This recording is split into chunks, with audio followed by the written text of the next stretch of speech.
अब एक बहुत इंपॉर्टेंट एस्पेक्ट जो है वो है आपका PHP MySQL डेटाबेस, यानी कि जब आप PHP यूज करेंगे MySQL के साथ, और क्योंकि आज जितनी भी वेबसाइट्स हैं, वेब एप्लीकेशन है, उसमें डेटाबेस बैकग्राउंड में हो गई होगा। तो PHP के साथ MySQL की कनेक्टिविटी हम डायरेक्ट W3 स्कूल्स की वेबसाइट से देख रहे हैं। उसका कारण ये है क्योंकि जो लेटेस्ट चीज है, अब जो MySQL कनेक्शन था, अब वो MySQL आई भी हो गया है। उसमें object oriented, procedural plus PDO, तीन अलग अलग चीजें आ गई हैं। तो जो लेटेस्ट है वो मैं आपको बताना चाहता हूं। और इसमें यह है कि MySQL बड़ा पॉपुलर आपका डेटाबेस है और PHP के साथ उपयोग करते हैं इसको। MySQL डेटाबेस है जो आप वेब पे यूज कर सकते हैं। MySQL डेटाबेस है जो आप सिस्टम पे रन करा सकते हैं। अब देखिए यहाँ पर आपका वैम सर्वर है। वैम सर्वर में आपके यहाँ पर ऑलरेडी अपाचे, PHP और MySQL है, तो PHP भी है, MySQL भी है, और छोटे बड़े मंझोले सब एप्लीकेशंस के लिए बहुत बढ़िया है, ये फास्ट रिलायबल है। और ये स्टैंडर्ड SQL यूज करता है, स्ट्रक्चर्ड क्वेरी लैंग्वेज। और जितने भी प्लेटफॉर्म्स हैं बहुत सारों के साथ ये अमूमन मतलब मैक्सिमम के साथ ही कंप्लाई करता है। फ्री टू यूज है, डाउनलोड है। वैसे MySQL को Oracle ओन करता है, लेकिन इसका फ्री वर्जन हमारे पास है। जैसे कहा गया है कि developed, distributed and supported by Oracle corporation. इसको बनाया गया था ये माय जो को फाउंडर थे इनके, मॉन्टी, उनकी डॉटर माय, इसलिए इसका नाम MySQL रखा गया। SQL तो है ही, स्ट्रक्चर्ड क्वेरी लैंग्वेज। तो जो डेटा है MySQL डेटाबेस में, इसको हम टेबल के फॉर्म में रखते हैं। डेटा आपका जो टेबल में रख रहे हैं वो रिलेटेड डेटा होता है, उसमें कॉलम्स हैं, रोज हैं। तो डेटाबेस जिस तरीके से हम एप्लीकेशन बनाएंगे उस हिसाब से हम इसके टेबल्स बनाएंगे। तो मान लीजिए कंपनी है, उसमें एम्प्लॉय, प्रोडक्ट, कस्टमर्स, ऑर्डर्स हो सकते हैं। तो PHP को अगर हम कंबाइन करें MySQL से, तो आप जैसे हमारे पास वैम सर्वर है उस तरीके से ले सकते हैं। क्वेरी एक रिक्वेस्ट होती है जो हमने अभी पहले भी देखा कि कैसे हम क्वेरी कर सकते हैं। MySQL के डेटाबेस को आप डाउनलोड कर सकते हैं, और नहीं आप करना चाहते हैं तो वैम सर्वर कर लीजिए, उसको सब मिल जाएगा। मोस्टली सारी डेटाबेस में है ये। तो अब हम एक्चुअली अपने आज के जो मुद्दा है उस पर आते हैं। इसके बारे में हम डिस्कशन कर चुके हैं ऑलरेडी। जो मुद्दा ये है कि हम शुरुआत कैसे करें। PHP से हमें MySQL को कनेक्ट करना है। तो अब हम आ गए PHP 5 पे। जो मैंने इसके पहले बताया था आपको वो था PHP सबके लिए, लेकिन आप PHP 5 या उसके बाद के वर्जन की अगर बात करें तो वो आपका जाएगा MySQL आई एक्सटेंशन पे। आई होता है इसमें इम्प्रूव के लिए। या आपका DO, PDO, PHP data objects, जो पहले के वर्जन से जिसके बारे में मैंने डिस्कशन किया था, वो MySQL की एक्सटेंशन यूज करते थे, लेकिन वो डिप्रिकेट हो गए 2012। वो आज नहीं यूज हो पाएंगे। तो अब सवाल उठता है आपके दिमाग में कि भाई MySQL आई PDO में क्या यूज करूं इसका। जो भी आपकी मर्जी है वो यूज करिए। दोनों ही SQL आई PDO के अपने एडवांटेज है। जैसे PDO यूज करेंगे तो 12 डिफरेंट डेटाबेस सिस्टम्स आप कनेक्ट कर सकते हैं, जबकि MySQL आई करेंगे तो केवल MySQL के डेटाबेस ही आप उठा पाएंगे। तो अगर आप एक डेटाबेस से दूसरे डेटाबेस में स्विच करने वाले हैं, आपको अंदाजा है, ये कर सकते हैं, तो PDO ज्यादा बेटर रहेगा। लेकिन अगर MySQL आई करते हैं तो आपको अपना कोड दोबारा लिखने की आवश्यकता पड़ सकती है। दोनों ही ऑब्जेक्ट ओरिएंटेड है, लेकिन MySQL आई ये आपको एक प्रोसीजरल API भी देता है, जो हम भी देखते हैं। और दोनों में प्रिपेयर्ड स्टेटमेंट्स है। याद है आपको SQL इंजेक्शन वगैरह, ये बड़े सिक्योरिटी थ्रेट है, उसके लिए प्रिपेयर्ड स्टेटमेंट हमारे पास बहुत बढ़िया है, जो SQL इंजेक्शन को रोकता है, खासतौर पे सिक्योरिटी एस्पेक्ट इसका देखा जाए तो MySQL एग्जांपल हम MySQL आई और PDO सिंटैक्स दोनों में देखेंगे। MySQL आई आप ऑब्जेक्ट ओरिएंटेड भी देख सकते हैं। MySQL आई आपका इंप्रूव वर्जन प्रोसीजरल में भी है और PDO में भी है। मैं मानता हूं कि आपने वैम सर्वर, XAMPP या फिर आपने तीसरा जो लिनक्स वाले हैं लैम्प आपने इंस्टॉल कर लिया होगा। तो हम सीधा आगे बढ़ते हैं। हम कनेक्शन बना रहे हैं, है ना। अब सीधा कनेक्शन बनाते हैं। तो देखिए साहब, ये मैं अपने PHP MyAdmin पे जाता हूं, यानी कि अगर आपके पास वैम सर्वर है तो यहाँ PHP MyAdmin पे सीधा चले जाइए। इस PHP MyAdmin में जैसे ही जाएंगे तो यहाँ पर आपको बोलेंगे कि ये यूजर नेम पासवर्ड, यानी कि अब आप डेटाबेस MySQL में एंट्री कर रहे हैं। मेरे पास कोई पासवर्ड नहीं है, हो सकता है आपने कोई पासवर्ड डाला हो। अगर पासवर्ड नहीं है तो मेरे पास यूजर नेम रूट है, पासवर्ड ये है खाली। अब ध्यान दीजिएगा कि जो इस कोड में डाला जाएगा वो क्या होगा इस कोड में, ठीक है। तो सबसे पहले हम कनेक्टिविटी करते हैं। हम ऑब्जेक्ट ओरिएंटेड पे ज्यादा ध्यान देंगे, प्रोसीजरल को अभी दिखा तो दूंगा मैं आपको, लेकिन ऑब्जेक्ट ओरिएंटेड पे ज्यादा ध्यान देंगे। तो मैं इस कोड को लेता हूं और उसके बाद आपको एक एक करके समझाता हूं कि हो क्या रहा है इसमें। तो इस कोड में जाते हैं और यहाँ पर हमारे test.php हमने ऑलरेडी बना रखी थी, आपको याद है, अगर आप इसको फॉलो कर रहे हो तो हमने अपने एक www फोल्डर, जो कि इसका फोल्डर होता है वैम सर्वर का, जिसे हम वेब सर्वर का फोल्डर कहते हैं। ऐसे htdocs अगर XAMPP वाले हैं तो htdocs में डालेंगे, उसमें मैंने www में अपना एक फोल्डर बना रखा है, आप कोई भी फोल्डर बना सकते हैं। उसमें एक सिंपल एक फाइल बना रखी है जिसका ये कोड है, इसमें कुछ भी नहीं लिखा है। अब इसमें मैं यहाँ से ये कोड पेस्ट करता हूँ, मैं एक एक करके समझाता हूँ हो क्या रहा है। ये सबसे पहली चीज है, आप क्या करेंगे, इसमें सर्वर नेम लोकल होस्ट है, हम लोकल होस्ट पे ही चल रहे हैं, हम किसी और होस्ट पे नहीं है। 127.0.0.1 पे, मतलब अपने सिस्टम पे ही डेटाबेस है, अपने सिस्टम पे ही हमारा वेब सर्वर है, अपने सिस्टम पे ही हम अपना काम कर रहे हैं, एप्लीकेशन भी यही चला रहे हैं। बाहर से करेंगे तो फिर आगे देखते हैं इसको क्या करेंगे, अभी हम अपने सिस्टम पे ही कर रहे हैं। यूजर नेम की बात करें तो अभी मैंने आपको दिखाया, फिर से मैं बताता हूँ आपको कि हम यहाँ पर यूजर नेम अभी MySQL केस में जा रहे हैं। अगर मैं इसको रूट और ये कुछ भी ना करूँ तो वो करूंगा तो यहाँ पर मैं डेटाबेस पे आ गया। देखिए ये मेरा लोकल डेटाबेसेस वगैरह आपको दिख रहे हैं। तो now I am in MySQL। तो MySQL में एंटर करने के लिए मुझे क्या करना पड़ा सर, मुझे करना पड़ा यूजर नेम पासवर्ड, वही मुझे कोड के थ्रू चाहिए। यहाँ पर कोड है, रूट करिए इसको। पासवर्ड मेरे पास कुछ नहीं है, आपके पास कुछ होगा तो जरूर दीजिएगा। अब ये मैंने दे दिया, तो server name, user name, password हमने 3 वेरिएबल बना लिए। अब हमारा कनेक्शन अगर हमें क्रिएट करना है तो न्यू MySQL, यानी क्योंकि ये ऑब्जेक्ट ओरिएंटेड मेथड है, तो अगर प्रोसीजरल अगर आप देखेंगे इसी के उलट वो क्या करता है कि हम यहाँ पर MySQL i_ कनेक्ट करते हैं, जैसे कि मैं आपको पहले भी बताया था जब हम इसकी थ्योरी देख रहे थे। तो MySQL i कनेक्ट में हमने देखा था कि इस तरीके से करते हैं। ये आपका प्रोसीजरल तरीका था, ये आपका ऑब्जेक्ट ओरिएंटेड तरीका, जो आपको अच्छा लगे, जो आपको के मन भाए वो कर लीजिए, जो बेटर लगे आपको। ठीक, तो मैं अभी पहले यही बता देता हूं आपको, न्यू करके हमने क्या किया, ऑब्जेक्ट बनाया MySQL i का। इसमें सर्वर नेम, यूजर नेम और पासवर्ड, सर्वर नेम में जाएगा लोकल होस्ट, रूट जाएगा यूजर नेम में, पासवर्ड में अभी कुछ नहीं जा रहा है क्योंकि हमने जिस सिस्टम पे मैं कर रहा हूँ वहां पर मैंने कोई पासवर्ड नहीं दिया, आप जरूर दीजिएगा, वो बड़ा सिक्योरिटी थ्रेट हो जाता है नहीं तो। अब इसमें चेक कनेक्शन अगर कोई एरर आता है तो कनेक्शन फेल दिखाएंगे, डाई कराएंगे। डाई तो खैर पहले से ही चल रहा है, ये डिप्लीकेट नहीं हुआ है। और उसके बाद कनेक्शन में आप कनेक्शन एरर का नाम दे सकते हैं कि क्या कनेक्शन एरर हुआ। अगर ये सब सही चला तो आप कनेक्टेड सक्सेसफुली, तो मैं कनेक्टेड सक्सेसफुली हमारा आना चाहिए अगर सब कुछ सही है। तो अब हो सकता है कि इसमें कोई एरर आए, हम उसे ठीक करेंगे, लेकिन मुझे अभी इसको रन कराना है। मैं Ctrl+S करता हूं। अब मेरे कोड टेस्ट, यहां पर मैं जाऊंगा अपने लोकल होस्ट पे, लोकल होस्ट सैंपल्स टेस्ट.php। ठीक, अभी मैं इसको बैकग्राउंड में ले जाता हूं, फिर यहां पर लिखता हूं local host samples test. Yes, corrected successfully, correct हो गया, इस कोड से करेक्ट हो गया। मैं इस कोड को थोड़ा सा चेंज करता हूं और मैं अब आपको बताना चाहता हूं, तीनों ही चीज बताऊंगा, जो आपको पसंद आए वो आप कर लीजिए। तो उसके बाद हम ये वाला कोड लेते हैं, कनेक्शन का तीनों में जो कनेक्शन है, हम पहले प्रोसीजरल भी एक बार देख लेते हैं ताकि तीनों के बारे में आपको फ्लेवर मिल जाए। अब मैं यहां पर ये बताता हूं आपको कि इसमें भी local host, user name, password वही जा रहा है। और उसके बाद हमने देखा कि जहां पर केवल कनेक्शन में MySQL i_ कनेक्ट, आपको याद होगा कि अगर जिन्होंने MySQL किया हुआ है, पहले ये MySQL _ कनेक्ट था, अब ये MySQL i हो गया इंक्लूड। बाकी सब चीजें बिल्कुल सेम देख रहे हैं आप, बस यहाँ पर जो एरर दिखाना था उसका तरीका हमारा अलग हो गया। ऐसी बहुत सारी चीजें अलग होंगी। तो ये मैं दोबारा इसमें यही करता हूं कि रूट और यहाँ पासवर्ड हमारा कुछ है नहीं। अब Ctrl+S करता हूं। अब मैं यहाँ पर कनेक्टेड, ये कुछ ऐसा नाम कर दें, कनेक्टेड सक्सेसफुली। अब यहाँ पर एक्सक्लेमेशन मार्क दे देता हूं ताकि आपको ये पता लगे कि ये यहां से आया है। पिछले वाले में तो कनेक्ट हो गया था ना, अब थोड़ा सा अलग करते हैं। तो अब यहाँ पर जाते हैं लोकल होस्ट पे और सैंपल्स, क्योंकि फोल्डर है मेरा test.php एक्चुअली फाइल है आपकी, इसको मैंने रिफ्रेश कराया, ये कनेक्टेड सक्सेसफुली हो गया, कनेक्शन भी सक्सेसफुल हो गया। अब हम तीसरा भी आपको बता देता हूं, जो कनेक्शन का तरीका है वो है PDO क्या होता है, PHP डेटा ऑब्जेक्ट्स। तो उसमें हम कैसे करेंगे, पहले मैं कोड कॉपी कर लेता हूं, फिर मैं आपको बताता हूं कि इसमें हो क्या रहा है।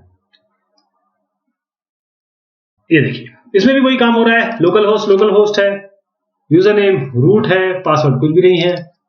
अब इसमें जो न्यू PDO बनाया, जो डेटा ऑब्जेक्ट बनाया, इसमें MySQL होस्ट, यानी कि अब आपने यहाँ पर बताया कि मेरा ये जो कनेक्टिविटी है MySQL से।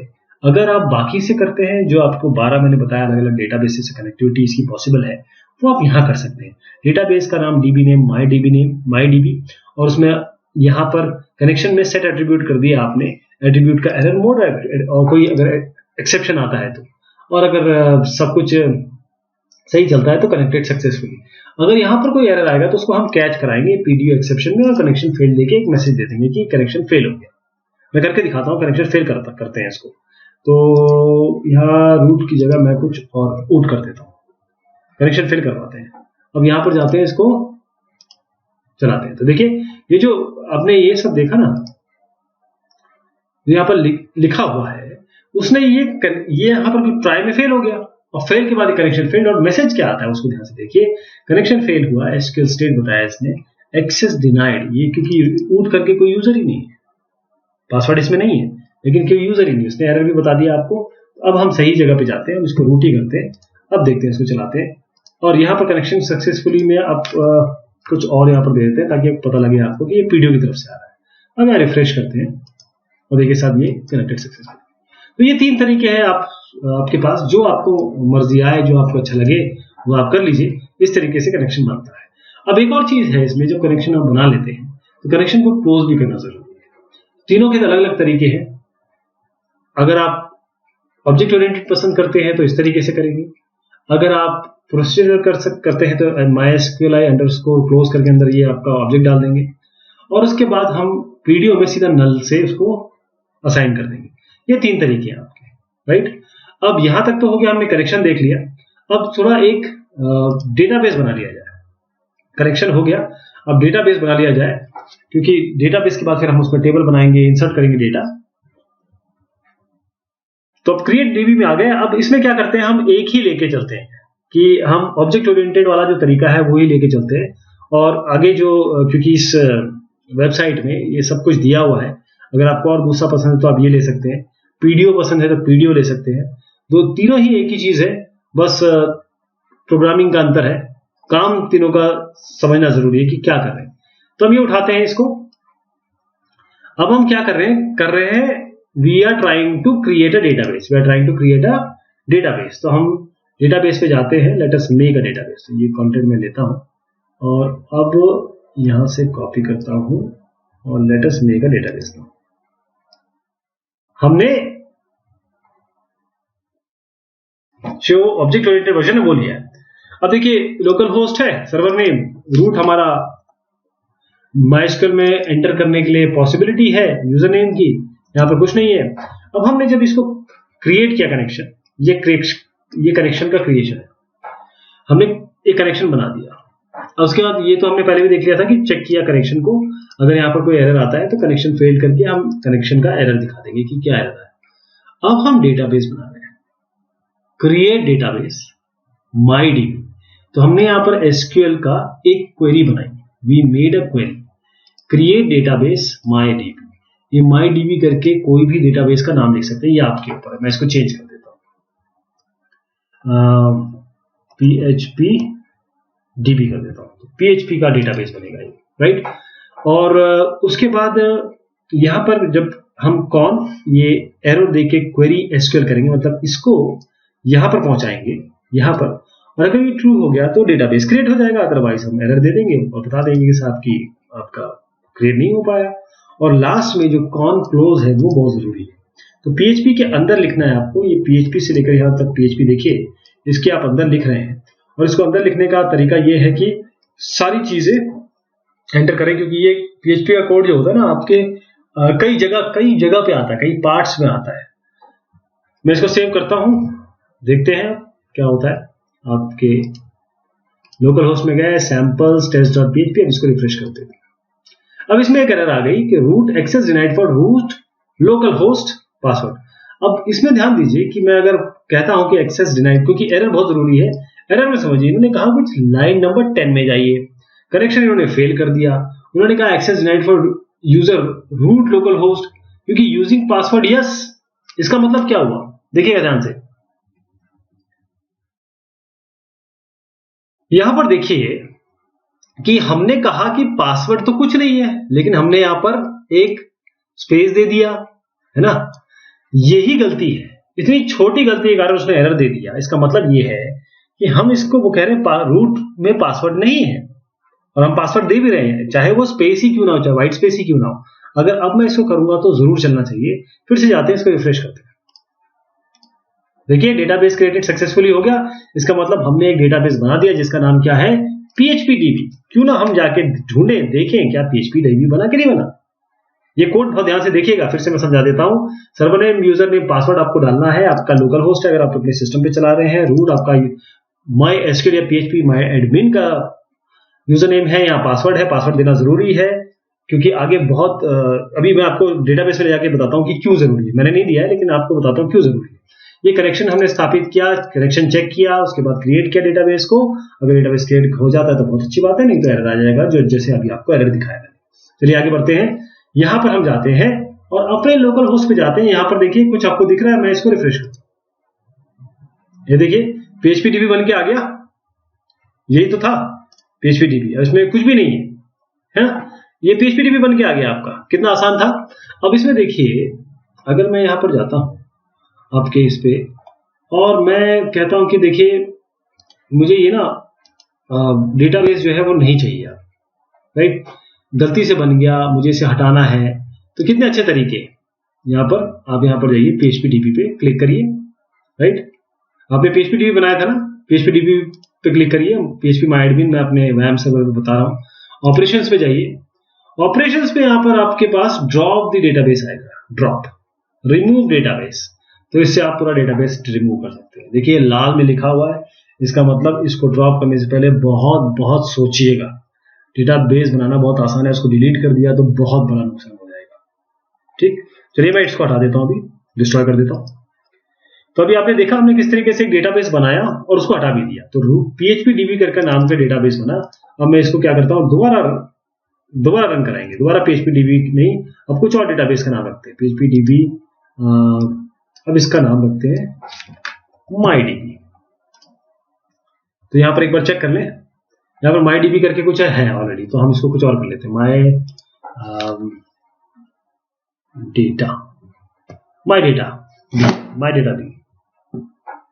MyDataB करके कर लेते हैं।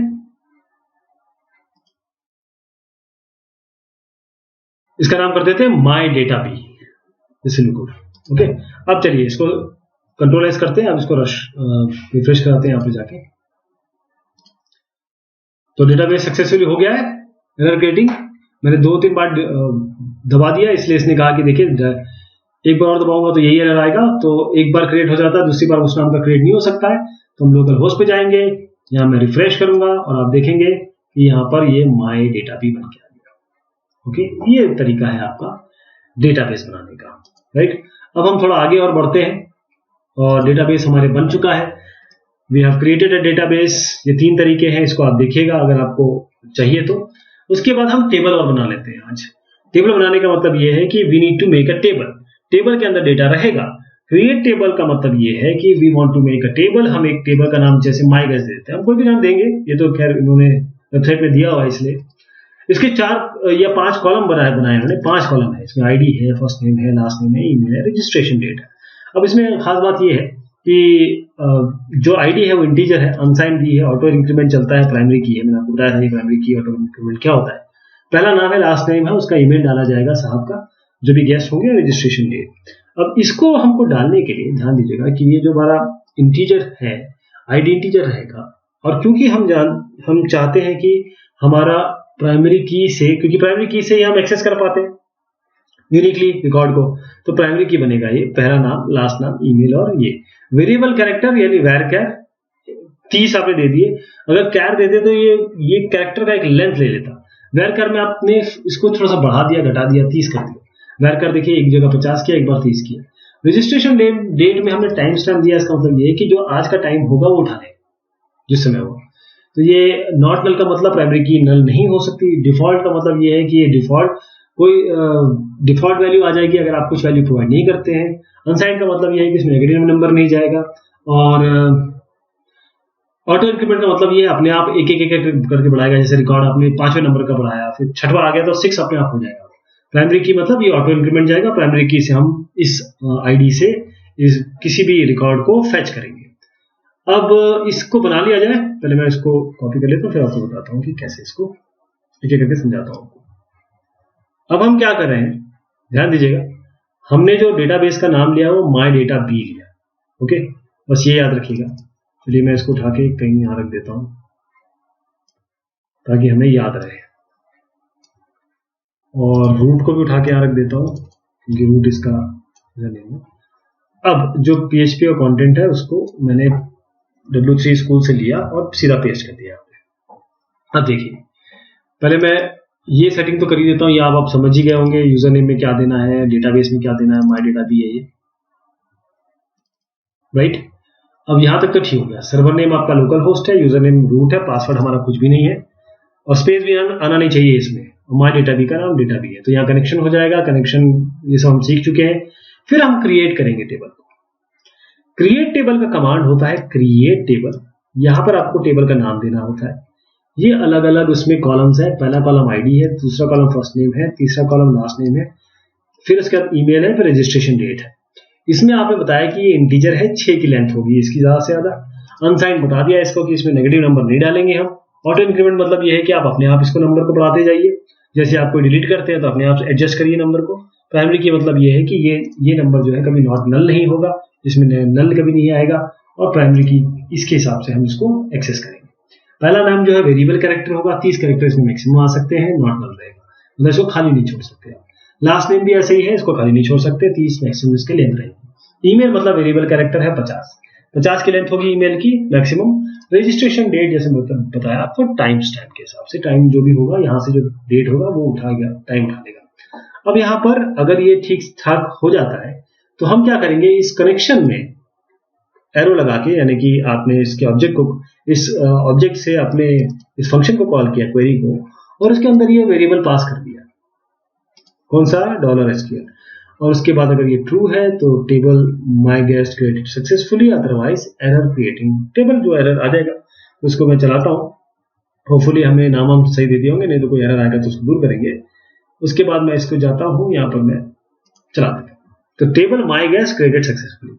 इसको चेक करना है तो लोकल होस्ट के आपके यहाँ पर जाइए, आपके PHP माई एडमिन में, इसको रिलोड करिए, और अब जाइए माई डेटा बी में, और अब देखिए यहाँ पर क्या बना है, माई गेस्ट, ये बन गया।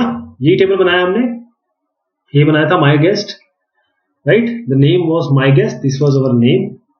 उसके बाद माई गेस्ट में हमने कॉलम भी बनाए होंगे। चलिए इसको ओपन कर देखते हैं कि हमारे पास क्या आ रहा है। तो इसमें इसको ओपन करिएगा, यहाँ पर 2 चीजें दिखाएगा, कॉलम्स और इंडेक्सेस।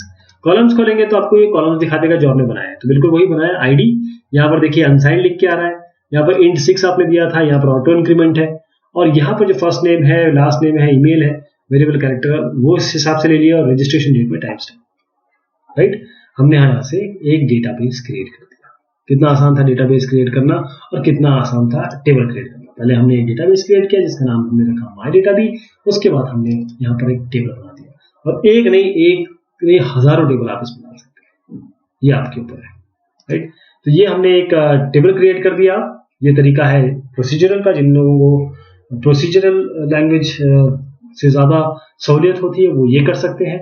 और जो पीडीओ वाले हैं, खासतौर पर मैं लोगों को यही एनकरेज करता हूं कि आप ये वाला जो ऑप्शन है इसको जरूर चूज करें, क्योंकि ये आपकी बहुत सारी चीजों को आसान कर देगा, ये, राइट। आगे अगर आपको बड़े लेवल पे काम करना है, ये तो अभी सिखाने के तौर पे मैं बता रहा हूं, लेकिन अगर मैं करता हूं तो मैं ये पीडीओ ही यूज करता हूं, ठीक। तो ये हमने एक टेबल भी बनाया। अब हम इसको इंसर्ट करेंगे। नेक्स्ट हम उसमें देखिए इशू में टेबल, ये जो टेबल बना था इसमें कैसे हम डेटा इंसर्ट करेंगे। बहुत शुक्रिया, बहुत मेहरबानी आप सभी की।